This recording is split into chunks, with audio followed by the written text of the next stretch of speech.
Recent டேஸில் எனக்கு நிறைய தீம் ஒர்க்ஸ் தான் ஆர்டர் வந்துட்டுருக்கு. அதுலேயும் முக்கியமாக பார்த்தீங்கன்னா ஃபாண்டன்ட் தான் நிறைய யூஸ் பண்ணுற மாதிரி வந்துட்டுருக்கு. பட் இன்றைக்கி பார்த்தீங்கன்னா பிரிண்ட் தான் யூஸ் பண்ணியிருக்கேன். என்னைக்காவது ஒரு நாள் தான் எனக்கு பிரிண்ட் யூஸ் பண்ணுற சான்ஸ் கிடைக்கும். அது என்ன தீம் பார்த்தீங்கன்னா எனக்கு ரொப்ளெக்ஸ் தீமில் தான் நான் பண்ணியிருக்கேன். பட் ரொப்ளெக்ஸ் தான் என்ன எனக்கு தெரியாது. கஸ்டமர் சொன்னாங்க, நான் ரெஃபரன்ஸ் பிக்சர் பார்த்து பண்ணிட்டேன், அவ்வளோதான் எனக்கு தெரியும். கேக்கோட ஐசிங் ஒர்க்கில் கம்ப்ளீட் பண்ணிட்டேன். பட் அதுக்கப்புறம் எனக்கு லைட்டாக ப்ளூ ஷேட் தேவைப்படுச்சுன்னு சொல்லிட்டு நான் விப்பிங் க்ரீம் யூஸ் பண்ணி அதை நான் வந்து எடுத்துக்கிட்டேன்.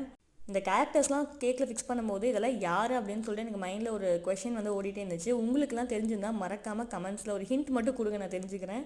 அண்ட் கேக்கோட டாப்பில் பார்த்தீங்கன்னா குட்டி குட்டி லாலிபாப்ஸ் வந்து ஒயிட் அண்ட் க்ரீன் மிக்ஸில் வந்து நான் ரெடி பண்ணி வச்சுக்கிட்டேன். கேக்கோட டாப்லேயே சைட்லேயே பார்த்தீங்கன்னா கிராஸ் எஃபெக்ட் இருந்துச்சு. பட் அதுக்கே நம்ம ஃபாண்டன்ட் இல்லை விப்பிங் க்ரீம் யூஸ் பண்ணோம். இன்றைக்கி டிஃப்ரெண்ட்டாக நம்ம பிஸ்கெட்டில் ட்ரை பண்ணி பார்க்கலாம் அப்படின்னு சொல்லிட்டு பிஸ்கெட் ஏதாவது க்ரஷ் பண்ணி போட்டிருக்கேன். ஸோ இந்த ஐடியா எப்படி இருக்குன்னு சொல்லி உங்களோட ஒப்பீனியனை கமெண்ட்டில் மென்ஷன் பண்ணுங்கள். அண்ட் குட்டி குட்டி ஜெம்ஸ் சாக்லேட் பதிலாக நான் வந்து எனக்கு ஹாட் சாக்லேட் தான் வந்து யூஸ் பண்ணியிருக்கேன். ஓவராலாக நம்மளோட அவுட்புட் டிசைன் எப்படி இருக்குன்னு சொல்லி கமெண்ட் பண்ணுங்கள். அதுக்கு முன்னாடி நம்மளோட பர்த்டே பாயோட பேரை வைக்க மாட்டோம். ஸோ அதையும் நம்ம வந்து இப்போ ஃபிக்ஸ் பண்ணிகிட்ருக்கோம். இந்த டிசைன் உங்களுக்கு பிடிச்சிருந்தா மறக்காமல் கமெண்ட்ஸில் லைக்குன்னு சொல்லி மென்ஷன் பண்ணுங்கள். நெக்ஸ்ட் வீடியோவில் பார்க்கலாம். பை.